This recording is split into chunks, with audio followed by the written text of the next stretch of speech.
1991 ते 93च्या काळामधली घटना आहे. भारताच्या निवडणूक आयोगाच्या असं लक्षात आलं की बिहार राज्यामध्ये ज्या निवडणुका झाल्या त्यामध्ये मोठ्या प्रमाणामध्ये बूथ कॅप्चरिंग झालं, गैरव्यवहार झाले, चुकीच्या गोष्टी घडल्या. तत्कालीन निवडणूक आयुक्तांनी ती संपूर्ण निवडणूक प्रक्रिया रद्द करून टाकली. 1993 मध्ये 65 मतदान केंद्र अशी होती की ज्या संदर्भात तक्रारी आल्या. त्या 65 मतदान केंद्रांवरती सीआरपीएफच्या जवानांना तैनात करून पुनर्मतदान घेतलं. भारताच्या इतिहासामध्ये असे ऐतिहासिक निर्णय पुन्हा घडलेच नाहीत. याचं कारण असं होतं, तत्कालीन निवडणूक आयुक्तांचं नाव होतं TN शेषन. असा निवडणूक आयुक्त भारताच्या इतिहासामध्ये आजतागायत लाभलेला नाही आणि भेटलेला सुद्धा नाही. TN शेषन हे एकमेव असे निवडणूक आयुक्त होते की ज्यांचा दहशत, ज्यांची दरारा किंवा ज्यांची भीती केवळ केंद्रीय मंत्र्यालाच नव्हे तर पंतप्रधानांना सुद्धा वाटत होती. याचं कारण असं होतं की त्यांनी आपल्या कृतीमधून दाखवून दिलं होतं की निवडणूक आयोगाचे नियम हे पंतप्रधानांना सुद्धा आणि ग्रामपंचायतच्या सदस्यांना सुद्धा सारखेच असतात.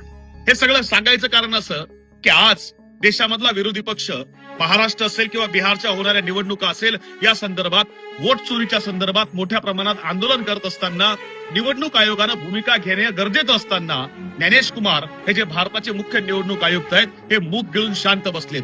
एकही शब्द बोलायला तयार नाहीत. या उपर 2 महिन्यापूर्वी मुख्य निवडणूक आयुक्तांनी सुप्रीम कोर्टामध्ये एक स्टेटमेंट दिलंय. त्यांनी असं सांगितलं की निवडणूक संपल्यानंतर पुढच्या 45 दिवसामध्ये संपूर्ण डेटा हा डिलीट करावा.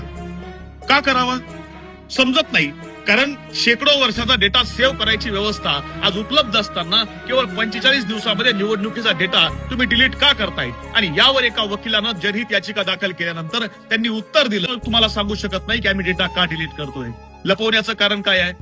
हीच गोष्ट माजी निवडणूक आयुक्त TN शेषन यांना विचारली गेली होती. त्यावेळी TN शेषन यांनी उत्तर दिलं. काँग्रेसच्या एका वरिष्ठ पुढाऱ्यानं, तत्कालीन काळात काँग्रेस सत्तेमध्ये होती आणि काँग्रेसच्या एका वरिष्ठ पुढाऱ्यानं TN शेषन यांची भेट घेऊन सांगितलं की तुमचे नियम खूप कडक आहेत, नियम जरा सैल करा, आम्हा राजकीय पक्षांना त्याचा त्रास होतो. TN शेषन यांनी उत्तर दिलं की मी भारताचा निवडणूक आयुक्त आहे, त्यामुळे मी मतदारांचा नोकर आहे, तुमच्या पार्टीचा वर्कर नाही. नाऊ यू गेट आउट हे म्हणायची ताकद त्या निवडणूक आयुक्तामध्ये होती. आज देशात कोणती निवडणूक असली तर देशाला TN शेषन यांची आठवण येते. तर आज पुन्हा एकदा तशा निवडणूक आयोगाची देशाला गरज आहे. धन्यवाद. जय हिंद, जय महाराष्ट्र.